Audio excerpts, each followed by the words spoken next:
สวัสดีครับท่านผู้ฟังท่านผู้ชมที่รักและเคารพทุกท่านครับพบกับรายการเป็นปากเป็นเสียงครับทาง SSK News TV ออนไลน์ทางหนังสือพิมพ์สกิจข่าวและทางวิทยุออนไลน์ครับดำเนินรายการโดยกระผมเต่านินจานะฮะตั้งแต่บ่าย3 โมงเป็นต้นไปวันนี้ต้องกราบขออภัยหลายๆครั้งนะครับเนื่องจากว่าเข้ารายการช้านะครับเรากับทีมงานนะครับโดยกระผมเต่านินจาและท่านนายสถานีของเราท่านดีเจวุ้นตัดต่อข่าวกันอยู่ก็เลยทำให้การออกอากาศล่าช้าไปเล็กน้อยต้องกราบขออภัยท่านผู้ฟังท่านผู้ชมที่รักและเคารพทุกท่านด้วยนะครับสำหรับ 2-3 วันที่ผ่านมาไม่ได้ออกอากาศเนื่องจากว่าเรามีภารกิจภาคสนามนะครับไปร่วมกับทีมงานท่าน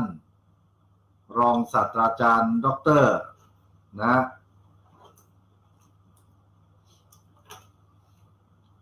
ผมเอาชื่อชัดๆนะครับชิดนุพงศ์นะรัตนพันธ์พร้อมทีมงานหลายท่านนะครับเพื่อที่จะเดินทางมาบรรยายเกี่ยวกับเรื่องของการศึกษาและการเกษตรนะเพื่ออนาคตของประเทศชาติเพื่อค้ำราชบัลลังก์ตรงนี้เป็นเรื่องที่น่าสนใจเป็นเรื่องที่เราต้องติดตามนะครับรวมทั้งเรื่องของการเมืองนะที่กำลังวุ่นวายอยู่ในขณะนี้นะครับทั้งเรื่องของการเลือกตั้งสวการที่จะมีการเลือกตั้งสสการแบ่งเขตการเปิดรับสมัครอะไรต่อมีอะไรดูมันวุ่นวายไปหมดนะเพราะเนื่องจากว่าการเตรียมความพร้อมนั้นเหมือนกับมีจิตเจตนาที่จะให้มันเกิดเหตุการณ์อย่างนี้เพราะฉะนั้นบ้านเมืองก็กำลังระส่ำระสายไม่รู้ว่าจะเดินไปทางไหนกันแน่นะครับและอีกหลายๆเรื่องนะเราจึงไม่ได้มาเข้ารายการนะครับสำหรับวันนี้นะที่เข้ารายการช้าก็ดังที่ได้บอกไปแล้วนะครับว่าเราตัดต่อเทปข่าวเกี่ยวกับเรื่องของโครงการการศึกษาพัฒนาการเกษตรเพื่อค้ำชาติราชบัลลังก์นะโดยท่านผู้ช่วยศาสตราจารย์ดร.ชิดนุพงศ์รัตนพันธ์และทีมงานของท่านที่ได้เดินทางมานะครับก่อนที่เราจะไปเรื่องราวข่าวต่างๆนั้นเนี่ยนะฮะวันนี้เรามีหลายเรื่องนะครับไม่ว่าจะเป็นเรื่องของที่น่าเศร้าสลดนะเกี่ยวกับเรื่องของหญิงสาวรายหนึ่งนะคลอดลูกแล้วถูกทางโรงพยาบาลเรียกเงิน 30,000 ไม่มีเงินจ่ายสุดท้ายผูกคอเสียชีวิตนะต่อหน้าต่อตาลูกทั้ง3 คนมันเป็นเรื่องที่น่าเศร้ามากนะส่วนเรื่องของการเมืองก็บอกว่านะจากการเขียนของคุณชัยยงมณีพิลึกนะจากผู้จัดการออนไลน์ชกหมัดตรงนะเขาบอกว่าการเมืองไทยยุค 4.0 พรรคใหม่ทำไมคิดเก่าทำเก่าแถมย่ำรอยเท้าลูกพี่เก่านี่ก็ยุทธวิธีเก่าๆเอาอำนาจรัฐบีบไข่ฝากส่งต่อเป็นทอดๆจับตาศพเจ้าอาวาสยังขลังไหมเสาไฟฟ้าได้เข้าสภาอีกหรือไม่นะทั้งหมดทั้งมวลนี่แหละครับมันเกี่ยวโยงกันหมดไม่ว่าจะเป็นเรื่องอะไรก็ตามเพราะฉะนั้นมันจึงได้เกิดโครงการอย่างที่ท่านรองศาสตราจารย์ดร.ชิดนุพงศ์ท่านเดินสายบรรยายแล้วก็โครงการนี้จะเริ่มดีเดย์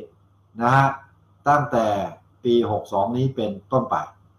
ก็เหลือเวลาอีกเดือนกว่าๆเดือนเดียวนะเดือนเศษแค่นั้นเองเราเชื่อเหลือเกินว่าทางครูบาอาจารย์ที่จะได้ยกระดับให้ทัดเทียมกับนานาอารยประเทศนั้นคงจะมีความสบายใจมากขึ้นรวมทั้งพ่อแม่พี่น้องเกษตรกรที่เป็นกระดูกสันหลังของชาติที่เราพูดกันเป็นประจำแล้วก็มีเพลงออกมาร้องปลอบใจแต่สุดท้ายถูกกลุ่มนักการเมืองถูกในทุนถูกข้าราชการเนี่ยช่วยกันกดขี่ข่มเหงมาโดยตลอดไม่ได้เป็นกระดูกสันหลังของชาติอย่างที่ได้กล่าวอ้างแต่กลายเป็นกระดูกผุๆที่ถูกกระทำย่ำยีมาโดยตลอดนะครับก่อนที่เราจะไปเรื่องราวข่าวนะฮะเราขอฝาก ไปยังพ่อแม่พี่น้องทั้งชาวไทยและก็พี่น้องทุกๆชาติพันธุ์นะครับเนื่องจากว่าวันเสาร์หน้าที่จะถึงนี้นะครับวันเสาร์หน้าก็ตรงกับวันที่รู้สึกจะวันที่2หรือวันที่เท่าไหร่เนี่ยนะเดี๋ยวผมดูนิดหนึ่งขออภัยด้วยนะฮะวันเสาร์หน้า1 2 3ประมาณวันที่8นะครับวันที่8ธันวาคม2561ทางท่านครูบาสังเวียนขันติธรรมโมวัดป่าม่อนพญาคำบ้านถ้ำหมู่1ตำบลเมืองปานอำเภอเมืองตำบลทุ่งขวาวอำเภอเมืองปานจังหวัดลำปางและทีมงานของกระผม SSK New TV ออนไลน์จะนำเอาเสื้อผ้าห่มข้าวสารอาหารแห้งนะฮะไปมอบให้กับพี่น้องชาวไทยหรือไทยใหญ่ที่ดอยดำนะอำเภอเวียงแหงจังหวัดเชียงใหม่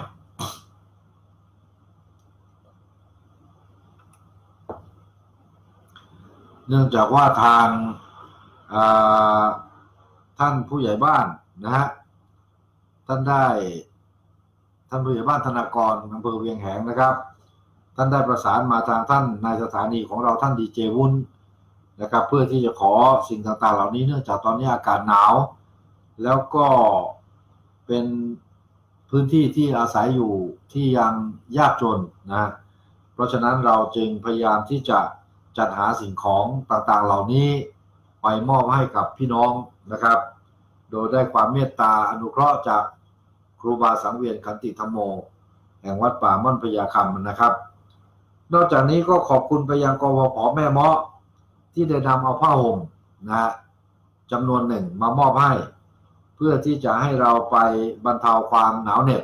ให้กับพ่อแม่พี่น้องบ้านดอยดำนะครับ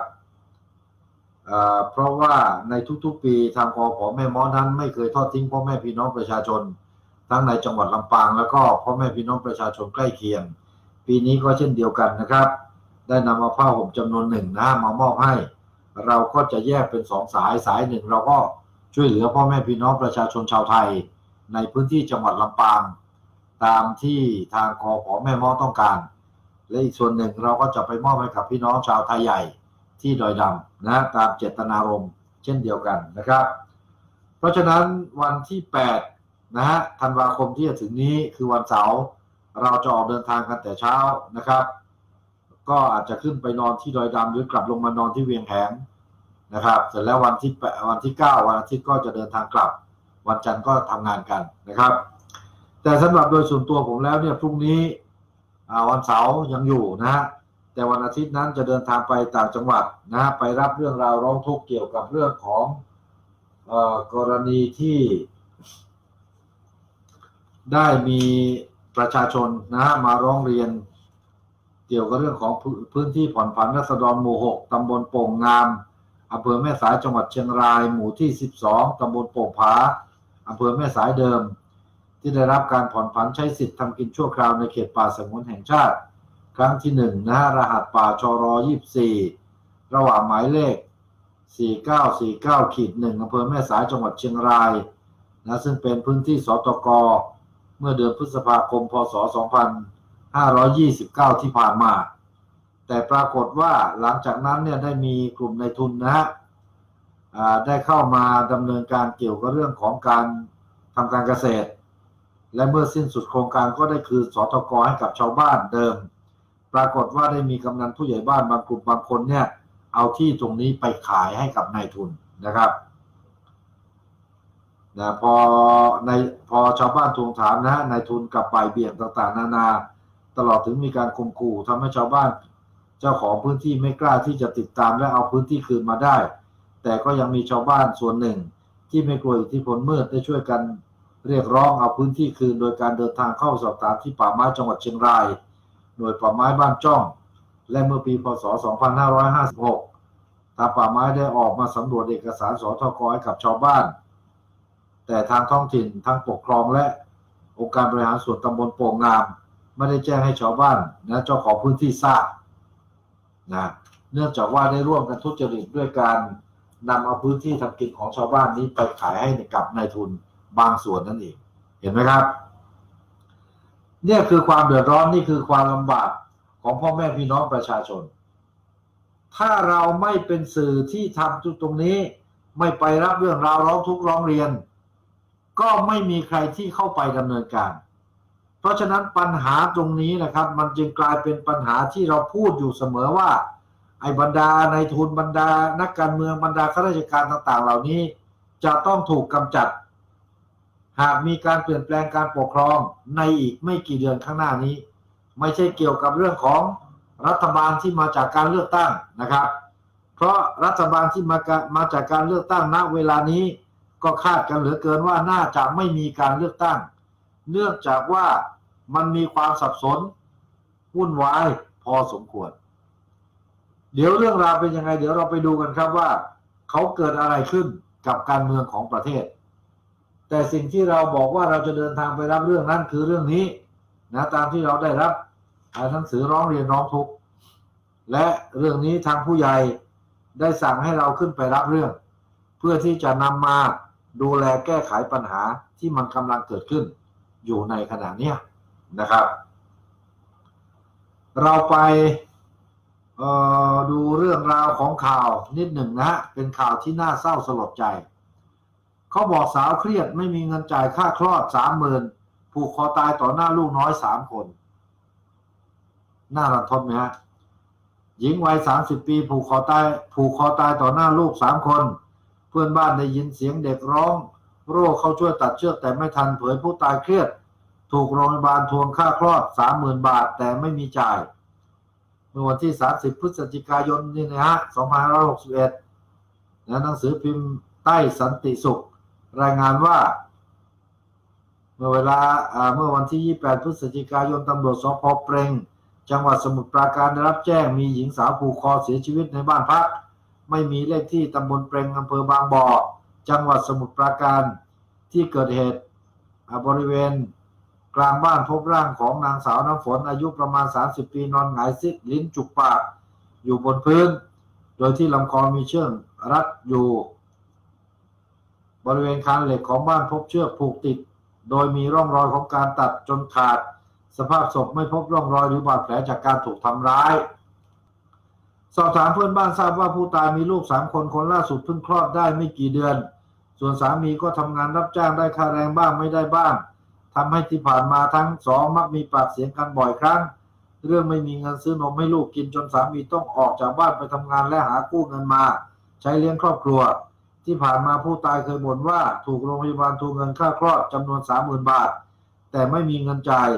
จนเกิดความเครียดกระทั่งมาได้ยินเสียงเด็กๆร้องอยู่ในบ้านเปิดเข้าไปก็พบว่านางสาวน้ำฝนได้ผูกคอตายจึงตัดเชือกลงมาหวังช่วยชีวิตแต่ไม่ทันท่ามกลางเสียงร้องหาแม่ของลูกๆทั้ง3 คนอย่างน่าเศร้าสลดใจจากการตรวจสอบเบื้องต้นยังไม่พบเอกสารใดๆของผู้ตายที่คาดว่าผู้ตายอาจจะเกิดความเครียดที่ไม่มีเงินจ่ายค่าคลอดลูกให้กับโรงพยาบาลดังกล่าวจึงใช้เชือกผูกคอตัวเองตายปล่อยลูกน้อยทั้ง3เผชิญชะตากรรมตามลำพังอย่างไรก็ตามเจ้าหน้าที่จะได้ทำการสอบสวนหาข้อเท็จจริงอีกครั้งหนึ่งเพื่อดำเนินการตามกฎหมายต่อไปครับนี่คือเรื่องที่มันเกิดขึ้นนะฮะเรื่องที่น่าเศร้าสลดท่ามกลางบรรยากาศการประกาศของรัฐบาลก็ตามการประกาศของนักการเมืองก็ตามการประกาศของกลุ่มทุนก็ตามที่บอกว่าเศรษฐกิจปีนี้ดีเลอเลิศประเสริฐศรีนายทุนก็ประกาศว่าปีนี้มีกำไร200 ล้าน300 ล้านพันล้านหมื่นล้านแสนล้านไอ้นักการเมืองก็พยายามที่จะแย่งกันเป็นใหญ่มึงไปอยู่พรรคนั้นกูไปอยู่พรรคนี้วุ่นวายไม่เคยพูดถึงความทุกข์ยากลำบากของประชาชนแม้แต่คำเดียวพูดแต่จะหลอกประชาชนพูดแต่จะหาผลประโยชน์เข้าตัวเองเพื่อที่จะให้ได้มาซึ่งการมีอำนาจในรัฐบาลที่จะมีการเลือกตั้งในอีกไม่กี่เดือนข้างหน้านี้ส่วนการเลือกตั้งจะมีจริงหรือไม่ก็ยังไม่แน่ใจเพราะมันเกิดภาวะความวุ่นวายนะฮะเพราะมีการลงพระปรมาภิไธยให้มีการเลือกตั้งสวแต่กลับเป็นการลากตั้งและการเลือกตั้งสสก็มีการซอยเขตจนย่อยยับเพื่อที่จะหวังตัดกำลังพรรคเพื่อไทยหรือในยะที่จะบอกว่าพรรคนี้ อยู่ภายใต้ร่มเงาของท่านพลโททักษิณพันโททักษิณพันตำรวจโททักษิณชินวัตรอดีตนายกรัฐมนตรีเพียงเพื่อที่จะทำลายกันเท่านั้นแหละครับแต่ประชาชนได้รับความทุกข์ยากเดือดร้อนก็ไหนว่าเศรษฐกิจดี2-3 แม่ลูกต้องผูกคอตายทิ้งเด็กน้อยๆไว้ข้างหลังถึง3 คนเป็นภาระแก่พ่อที่ต้องไปทำงานหาเช้ากินค่ำถามว่าไอ้เรื่องอย่างนี้เนี่ยมันสะดุดใจนักการเมืองสะดุดใจรัฐบาลสะดุดใจนายทุนสะดุดใจข้าราชการไทยบ้างหรือไม่หรือว่าไอ้เรื่องต่างๆเหล่านี้ไม่เคยสนใจไม่เคยอยู่ในสมองแต่อะไรก็ตามถ้ากูจะหลอกได้กูหลอกถ้ากูจะตอแหลได้กูตอแหลและถ้ากูจะกอบโกยได้กูก็กอบโกยใครจะชิบหายยังไงช่างแม่มันประเทศชาติกำลังจะล่มจมอย่างไรไม่มีสามัญสำนึกว่าในขณะนี้ผลพวงมาจากอะไรผลพวงมาจากนักการเมืองที่พยายามแย่งกันเป็นใหญ่แย่งกันมีอำนาจแล้วก็ไปแบ่งแยกประชาชนเป็น2 กลุ่ม3 กลุ่มจนภาวะบ้านเมืองเกิดวิกฤตท้ายที่สุดทหารเข้ามายึดอำนาจและการบริหารจัดการก็ล้มเหลวแล้วทำให้ประชาชนเดือดร้อนเท่าทุกวันนี้นี่คือสิ่งที่มันเกิดขึ้นกับพ่อแม่พี่น้องประชาชนคนไทยทั้งประเทศจากปัญหาดังกล่าวเนี่ยเขาถึงบอกว่าการเมืองไทยยุค 4.0 นะดูนะครับในข้อมูลตรงนี้ในข่าวตรงนี้จะไม่มีการพูดถึงความเดือดร้อนทุกข์ยากของประชาชนแต่อย่างใดพูดอยู่อย่างเดียวว่าใครจะเป็นยังไงใครจะได้อะไรและจะต้องทำอย่างไรให้พรรคนู้นได้พรรคนี้ได้นะเขาบอกพรรคใหม่ทำไมคิดเก่าๆเห็นไหมแถมย่ำรอยเท้าลูกพี่เก่านี่ก็ยุทธวิธีเก่าๆเอาอำนาจรัฐบีบไข่ฝากส่งต่อเป็นทอดๆนั่นก็เหมือนประหนึ่งว่าพรรคการเมืองพูดง่ายๆเลยพลังประชารัฐคนที่มาเป็นเลขาคนที่มาเป็นว่าที่หัวหน้าพรรคอะไรต่อไม่อะไรยังเป็นรัฐมนตรีอยู่ไอ้อย่างนี้ไม่ผิดกฎหมายแต่บางพรรคยังไม่ได้ดำเนินการใดๆก็ผิดกฎหมายมีการข่มขู่ว่าจะมีการยุบพรรคเห็นไหมเพราะฉะนั้นถามว่าไอ้สิ่งต่างๆเหล่านี้มันเกี่ยวกับปากท้องของประชาชนตรงไหนไม่มีเลยนะครับทางคุณชัยยงมณีพิลึกได้เขียนเอาไว้อย่างนี้ครับว่า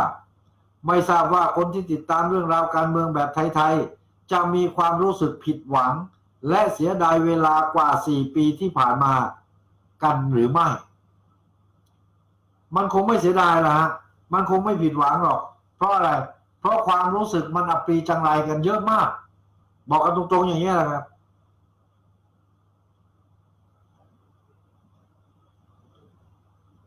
อันเป็นกว่า4 ปีที่รัฐบาลคสช.ยึดอำนาจเข้ามาแล้วประกาศว่า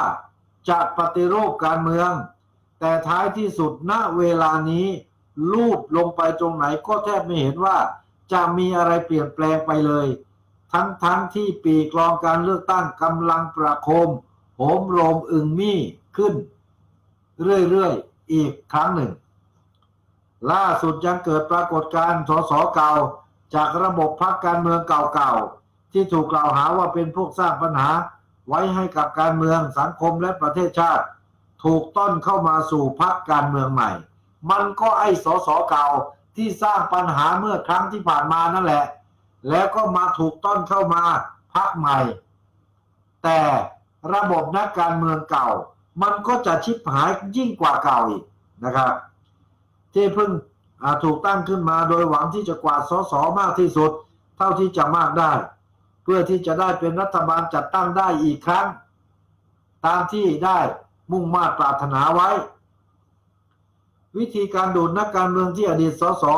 ไปไว้ในคอกนับว่าไม่ต่างจากวิธีที่ระบอบทักษิณเคยใช้มาตลอดกว่า10 ปีที่ผ่านมาซึ่งเคยถูกตราบาปว่าเป็นระบอบการเมืองที่เลวร้ายแล้วก็อัปยศแต่ครั้งนี้มันอัปยศกว่าแต่สุดท้ายแล้วกลายเป็นว่าพรรคเกิดใหม่ที่ต้องการ ได้เป็นผู้จัดตั้งรัฐบาลก็ทำได้แค่เดินลุยน้ำเน่าหรือตามเลียน้ำลายทักษิณนั่นเองตามรอยเท้าของระบอบทักษิณสุดท้ายพรรคการเมืองใหม่จึงกลายเป็นพรรคที่คิดเก่าทำเก่า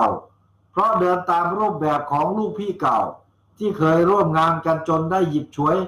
เอามาใช้บ้างซึ่งเพียงแค่เริ่มต้นก็ไม่มีอะไรใหม่ที่จะเป็นความหวังให้กับสังคมอันนี้ที่จะฝากผีฝากไข้หรือฝากอนาคตประเทศชาติไว้ให้สานต่อไปได้เวลานี้แค่เริ่มต้นออกแขกการเลือกตั้งเท่านั้นแต่ดูไปแล้วแทบจะทุกพรรคการเมืองกลับไม่ได้คิดหรือทำในสิ่งที่เป็นเรื่องสร้างสรรค์แม้แต่เรื่องเดียวไม่ได้ใช้หวังจะไม่ได้ใช้หวังจะนโยบายพรรคในการสร้างศรัทธากับประชาชนแต่คิดเพียงอย่างเดียวว่าพวกตนจะทำอย่างไรให้ได้กว่าต้นอดีตสสจากพรรคต่างๆให้เข้าไปอยู่ในพรรคตนเองมากที่สุดเพื่อที่ตนเองจะได้เข้ามาเป็นรัฐบาลยังกินกันไม่อิ่มยังทำลายชาติกันไม่พอ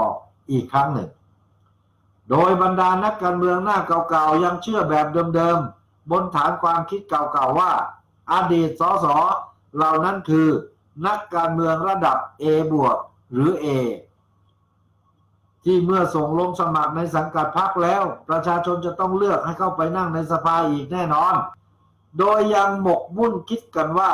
เมื่อใช้อดีตสสลงสมัครในนามพรรคบวกกับการทุ่มลงไปอีกสัก 30-40 ล้านต่อคนต่อเขตพรรคก็จะได้สสใหม่เข้าไปชูจักรแร้เลือกนายกรัฐมนตรีคนใหม่ที่เป็นคนเก่าและคนหน้าเดิม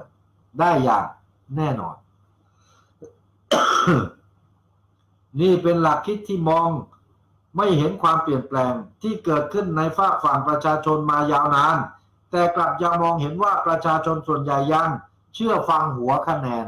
เหมือนกับบอกว่าไอ้ประชาชนเหล่านี้มันโง่เง่างมงายเพราะฉะนั้นหัวคะแนนสามารถไปเรียกไปบีบคอลากคอมาลงคะแนนให้พรรคไหนก็ได้และก็แน่นอนนะเป้าหมายคือกำนันผู้ใหญ่บ้านนายกอบต.ไอ้พวกนี้จะต้องได้เป็นหัวคะแนนถามว่าแล้วมันแตกต่างแล้วมันปฏิรูปการเมืองจากระบบเดิมตรงไหนบ้างใครก็ได้ช่วยออกมาตอบหน่อยครับซึ่งต้องถือว่าผู้นำพรรคการเมืองเหล่านี้ไม่ได้รับรู้ถึงกระแสความรู้สึกของประชาชนตลอดนับ10 ปีที่ผ่านมาโดยเฉพาะเอาแค่กว่า4 ปีมานี้ประชาชนจำนวนหนึ่งก็ได้เปลี่ยนวิธีคิดและรู้เท่าทันบรรดาการเมืองเก่าๆมากกว่าในอดีตอย่างมากมายเมื่อเป็นเช่นนี้ก็ไม่ต้องแปลกใจที่พรรคจึงยังหักเหลี่ยมและเฉือนข่มกันอย่างสุดๆด้วยการทำทุกวิถีทางชนิดไม่ได้ด้วยเล่ห์ก็เอาด้วยกลหรือไม่ได้ด้วยมนต์ก็ต้องเอาด้วยคาถาคือเอาด้วยอำนาจเงินและอิทธิพลเพื่อแย่งชิงตัวสสไปไว้ในสังกัดเพื่อใช้ทั้งต่อรองหรือให้เจ้าของทุนได้เห็นอย่างเป็นที่ประจักษ์ว่าหลังการเลือกตั้งหนนี้จะเป็นไปตามแผนที่วางไว้ใครอยู่เบื้องหลังการจ่ายเงินในขณะที่พรรคเก่าแก่บางพรรคถ้าเปรียบกับวัดแล้วก็ระดับหัวหน้าพรรคที่ยังหนุ่มแน่นซึ่งต้องนับนั่งตำแหน่งเป็นเจ้าอาวาสมาก็ยาวนานแล้วแต่เวลานี้กลับยังต้องพึ่งพากลวิธีแบบเดิมๆด้วยการอาศัยศพเจ้าอาวาสองค์เก่ามาแห่แหนตระเวนน้ำตระเวนบกเพื่อให้ผู้คนมั่นใจในความศักดิ์สิทธิ์ทั้งนี้ก็เนื่องจากรู้ว่าบารมีของตนเองไม่สามารถสู้ได้กับศพเจ้าอาวาสองค์ที่แล้วหรือบารมีของหัวหน้าพรรคที่ตนนั่งอยู่ในขณะนี้เนี่ยไม่สามารถสู้ได้กับอดีตหัวหน้าพรรคคนเดิมๆที่ก็เริ่มเน่าไม่แตกต่างกันนั่นเองแต่วิธีการเอาชนะคู่แข่งในสนามเลือกตั้งไม่ว่าจะครั้งนี้หรือครั้งไหนๆก็ปรากฏการณ์ที่ไม่เคยเปลี่ยนแปลงเลยก็คือการใช้ชุดยุทธวิธีบีบไข่แบบฝากส่งต่อกันไปเป็นทอด ด้วยการใช้ความได้เปรียบทางการเป็นฝ่ายรัฐบาลที่ถืออำนาจไว้ในมือเที่ยวเดินสายไปบีบบังคับบรรดาข้าราชการให้ไปบีบบังคับบรรดาผู้นำท้องที่และผู้นำท้องถิ่นรวมถึงผู้นำศาสนาอีกทอดหนึ่งแล้วส่งผ่านการบีบบังคับลงสู่ชาวบ้านให้เดินเข้าคูหากาเบอร์ที่ต้องการของพรรคที่หนุนเผด็จการแล้วต้องการคนที่ประชาชนไม่ต้องการกลับมาเป็นนายกรัฐมนตรีอีกครั้ง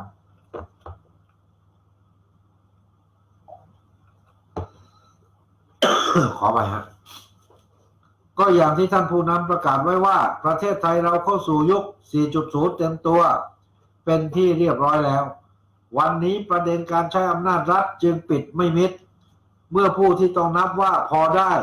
ถูกชักชวนให้เข้าไปสังกัดพรรคเพื่อหวังจะส่งลงสมัครสสทั้งในแบบหวังได้หรือเอาแค่ใช้เป็นเครื่องมือเก็บกวาดคะแนนเสียงเมื่อมีโอกาสพวกพอได้ก็มักจะคุยกันขโมงโฉงเฉงว่าพวกเขาได้ถูกพาไปพบกับคนในแ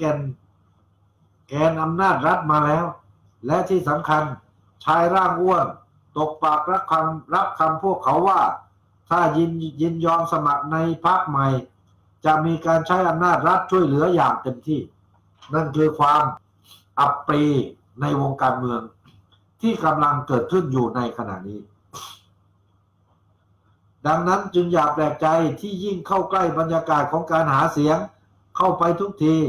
สารพัดทั้งสิ่งของและเงินตราจึงเริ่มที่จะสะพัดขณะที่การลดแลกแจกแถมให้กับประชาชนเพื่อสร้างคะแนนนิยมก็โหมกระหน่ำประกาศกันไปแล้วโดยเชื่อว่าสิ่งเหล่านั้นจะช่วยโน้มน้าวให้ประชาชนกาบัตรเลือกผู้สมัครสสตามที่วาดไว้โดยเฉพาะคนใต้ให้เชื่อเถอะ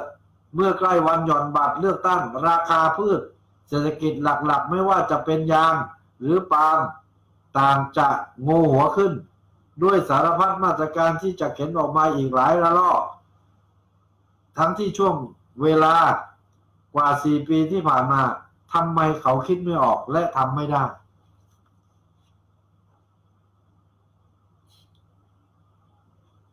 หลังจากที่มีโอกาสได้ลงพื้นที่หลายภูมิภาคและหลายจังหวัดเฉพาะบนแผ่นดินด้านขวาก็ทั้งฝั่งอ่าวไทยและฝากอันดามัน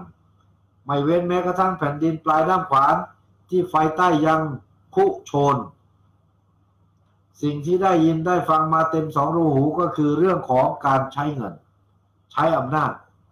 ในการเลือกตั้งพรรคการเมืองบางพรรคที่ต้องการล้มแชมป์ถึงกับประกาศพร้อมจะหว่านเขตละ60 ล้านก็ไม่หวั่นในขณะที่อดีตสสย้ายพรรคบางคนก็แสดงความมั่นอกมั่นใจที่ผู้นำตัวจริงเสียงจริงของพรรคใหม่จะทุ่มให้เขตละ50 ล้านเป็นอย่างน้อยงานนี้หวังรวยกันเป็นแถบนะครับหวังจะหลอกลวงประชาชนหวังเอาเงินไปฟาดหัวและหลังจากได้เป็นรัฐบาลอีกครั้งมันจะแดกและก็ชิบหายมากกว่าเก่าอย่างไรก็ตามเวลานี้เท่าที่เห็นมีเพียงไม่กี่พรรคและเกือบทั้งหมดเป็นพรรคน้องใหม่บรรดาผู้นำได้ออกมาแย้มพรายพูดถึงนโยบายต่างๆเพื่อแก้ปัญหาของประเทศให้ฟังบ้างแล้วแต่ก็แทบไม่ได้มีผลอะไรที่สอให้เห็นการเปลี่ยนแปลงของระบอบการเมืองแบบไทยๆที่ส่วนใหญ่ยังคิดเก่าทำเก่าวังวนน้ำเน่าจึงยังมีให้เห็นอย่างเป็นที่ประจักษ์ชัดเจนอยู่ในขณะนี้ส่วนในฝั่งของการจัดตั้งเลือกตั้งในครั้งนี้ซึ่งก็มีภาพปรากฏแก่สายตาทั่วไปแล้วในทำนองว่ายิ่งติดตามยิ่งวังเวงเพราะจากการพูดคุยกับคนส่วนใหญ่ที่เป็นชาวบ้านร้านตลาดโดยเฉพาะชนชั้นกลางและชั้นล่างต่างยังไม่มีความรู้หรือยังไม่เข้าใจในรูปแบบการเลือกตั้งครั้งใหม่นี้ที่ถูกกำหนดไว้ในรัฐธรรมนูญปี 2560 แต่อย่างใด โดยเฉพาะในเรื่องที่มีการกำหนดไว้ว่าให้มีการกาบัตรเดียวแต่กลับให้มีผลต่อการจะได้สสทั้งเขตและปาร์ตี้ลิสต์ไปพร้อมๆกัน ถึงเวลานี้แล้วกลับยังให้ความรู้เรื่องการเลือกตั้งกับประชาชนน้อยมากชาวบ้านร้านตลาดรู้กันน้อยมากในเรื่องที่ว่าทุกคะแนนมีความหมายตัวอย่างเช่นแม้ผู้สมัครสสเขตจะสอบตกแต่ทุกคะแนนที่ประชาชนกาให้จะถูกแปลไปคำนวณให้กับการได้เป็นสสปาร์ตี้ลิสต์นั่นเองเรื่องนี้ดูไปดูมาเหมือนกับว่าผู้เกี่ยวข้องจงใจที่จะไม่ให้ชาวบ้านร้านตลาดได้รับรู้และเข้าใจในเรื่องนี้เพื่อที่ชาวบ้านจะได้ไม่กาให้กับคนที่เขาเชื่อว่าจะไม่ได้รับการเลือกให้เป็นสสเขตนั่นเองเห็นไหมครับเพราะงั้นมันก็จะเกิดความฉุกละหุชุลมุนถ้าว่าเชื่อเถอะว่าการเลือกตั้งในครั้งนี้กำลังจะมาถึงจะเกิดความสับสนโอลหม่านแน่นอนตั้งแต่ในเรื่องของการมีบัตรให้กาใบเดียวแถมหมายเลขในบัตรเลือกตั้งของแต่ละพรรคการเมืองในแต่ละเขตการเลือกตั้งก็ไม่ใช่เลขหมายเดียวกันอีกทั้งในสนามเลือกตั้งครั้งนี้มีจำนวนพรรคการเมืองมากมายซึ่งน่าจะไม่ต่ำกว่า80พรรคไม่เพียงเท่านั้นหาก24กุมภาพันธ์2562คือวันเลือกตั้งจริงยิ่งต้องนับว่าเหลือเวลาเอาน้อยมากๆจะใช้รณรงค์ให้ประชาชนเข้าใจในรูปแบบของการเลือกตั้งที่แปลกใหม่สำหรับประเทศในคราวนี้ได้อย่างไรมั่วไปหมดแล้วครับเพราะฉะนั้นเลือกตั้งก็มีปัญหาไม่เลือกตั้งก็มีปัญหานะครับอย่างไรก็ตามในสิ่งที่คิดกันว่าน่าจะเลวร้ายที่กล่าวมานั้นถ้ามองในอีกแง่ก็อาจจะเป็นส่วนดีเกิดขึ้นเพราะหลังการเลือกตั้งผ่านไปถ้าปรากฏว่าอดีตสสย้ายพรรคได้รับเลือกเข้ามาจำนวนมากนั่นแสดงย่อมให้เห็นว่าประชาชนคนไทยยังติดยึดในตัวบุคคลอย่างเป็นด้านหลักโดยไม่ได้สนใจใยดีกับนโยบายแต่ละพรรคใช้เรียกคะแนนเสียงแต่ถ้าเป็นไปในทางตรงกันข้ามที่กลับมีอดีตสสสอบตกมากมายแล้วได้สสหน้าใหม่เข้าสภามากกว่านั่นยอมแสดงว่าคนไทยเลือกนโยบายพรรคที่ถูกใจอันต้องถือเป็นความเปลี่ยนแปลงที่จับต้องได้กันต่อไปสำหรับในภาคใต้ก็ต้องรอดูว่าแม่ธรณีบีบผมมวยจะยังมีมนต์ขลังหรือเปล่าเสาไฟฟ้ายังได้เป็นสสอีกหรือการเมืองไทยยังย่ำเท้าอยู่กับที่หรือไม่และสุดท้ายกว่า4ปีของรัฐบาลคสช.คือความสูญเปล่าของการปฏิรูปการเมืองใช่หรือไม่นั่นคือคำถามที่รอคำตอบว่าการเลือกตั้งครั้งนี้จะเป็นอย่างไรเห็นไหมครับท่านจะเห็นอย่างชัดเจนว่าไอ้บรรดานักการเมืองบรรดาพรรคการเมืองบรรดาคณะรัฐบาลชุดนี้ไม่ได้มองหรือโฟกัสไปที่ประชาชนเลยว่าประชาชนเหล่านั้นจะเป็นอย่างไรประชาชนเหล่านั้นจะมีสภาพอย่างไรเราจะเห็นข่าวลักษณะอย่างนี้ออกมาสู่สายตาทุกวันสาวเครียดคนเครียดเงินไม่มีกินไม่มีใช้ณเวลานี้พยายามที่จะแจกเงินแต่ลองถ้าเป็นยุคทักษิณก็ต้องบอกว่าอันนี้คือระบอบนายทุนคือระบอบทักษิณการไปแจกเงินให้คนเฒ่าคนแก่แต่คนอื่นเอาไปใช้ไปแจกเงินไม่ผิดกฎหมายครับ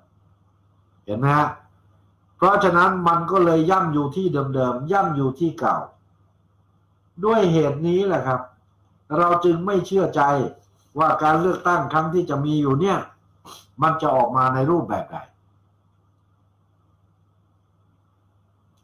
ซึ่งก่อนหน้านี้ทางพระท่านพลเอกประยุทธ์จันทร์โอชานายกรัฐมนตรี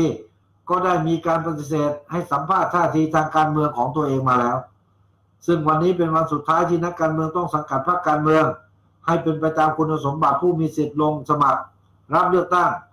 หากจะมีขึ้นในวันที่24กุมภาพันธ์โดยพลเอกประยุทธ์กล่าวด้วยสีหน้าเรียบเฉยว่าให้ไปดูกฎหมายจากนั้นก็ไม่ได้สนใจนะครับ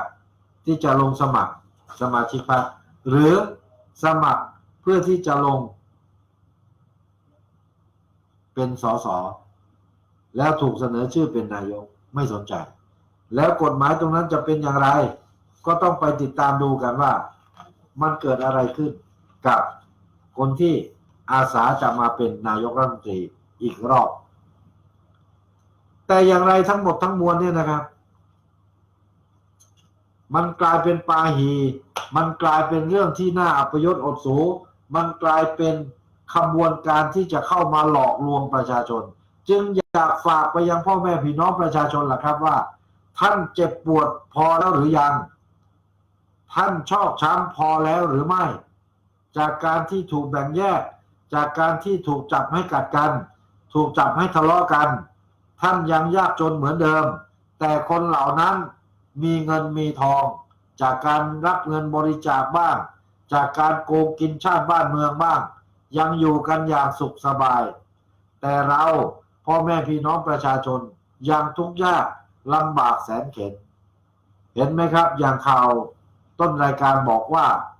หญิงสาววัย20ผูกคอตายทิ้งลูกเล็กๆไว้3 คนเพราะถูกโรงพยาบาลเรียกเก็บเงิน 30,000 บาทค่าคลอดถ้ายังเป็นนโยบาย30 บาทรักษาทุกโรคหญิงคนนี้ก็คงไม่ตายใช่หรือไม่และที่เขาตายเนี่ยเพราะไม่ได้ใช้บัตรตรงนี้ไม่ได้ใช้สิทธิตรงนี้เขาจึงตายแล้วถามว่า3 ชีวิตที่ยังอยู่เนี่ยจะดำเนินชีวิตอย่างไรณเวลานี้ก็ไม่รู้ว่าพ่อไปรับจ้างไปทำงานอยู่ณแห่งหนตำบลใดเนี่ยคือสภาพความจริงที่มันเกิดขึ้นเราต้องยอมรับว่าณเวลานี้ประเทศชาติเรามันชุลมุนชุลเกไปหมดเหตุก็เพราะว่าการบริหารงานที่ผิดพลาดการวางเป้าการวางกระทรวงการวางรูปแบบที่ผิดพลาดมาโดยตลอดจากปัญหาดังกล่าวนี้เองเราจึงชอบในการบรรยายของท่านผู้ช่วยศาสตราจารย์ดร.ชิดนุพงศ์รัตนพันธ์กับทีมงานที่มาบรรยายเกี่ยวกับเรื่องของการศึกษาและการเกษตรค้ำชาติราชบัลลังก์เพราะที่ผ่านมาเนี่ยการศึกษาของประเทศไทยตกต่ำการเกษตรย่ำแย่ประเทศไทยก็เลยอยู่ในภาวะของคนไร้การศึกษาเป็นส่วนใหญ่หรือมีการศึกษาแต่ไร้ความสามารถเพราะเขียนภาษาไทยก็ไม่ถูกอ่านภาษาไทยก็ไม่ค่อยได้พูดภาษาไทยก็ยังไม่ค่อยเป็น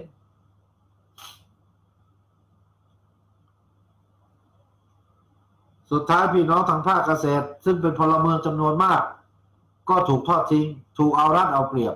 และกำลังจะถูกหลอกให้ไปสนับสนุนไอ้พวกชิบหายวายป่วงนี้ขึ้นมาเป็นรัฐบาลอีกโดยนักการเมืองไอ้พวกที่โกหกตอแหลต่างๆเหล่านี้แหละครับเนี่ยคือสิ่งที่มันเกิดขึ้นจริงในสภาวะเช่นนี้เป็นสิ่งที่เราต้องออกมายอมรับว่ามันคือเรื่องจริงไม่ใช่เรื่องโกหกไม่ใช่เรื่องตอแหลแต่อย่างใดโลกเขาก้าวกันไปไกลโลกเขาพัฒนากันไปสุดกู่สุดโค้งเลยครับอย่างกรณีเรื่องของกัญชาเขาได้พัฒนาเขาได้ให้มีการส่งเสริมในการปลูกแต่ประเทศไทยยังอ้อแออยู่ยังปล่อยให้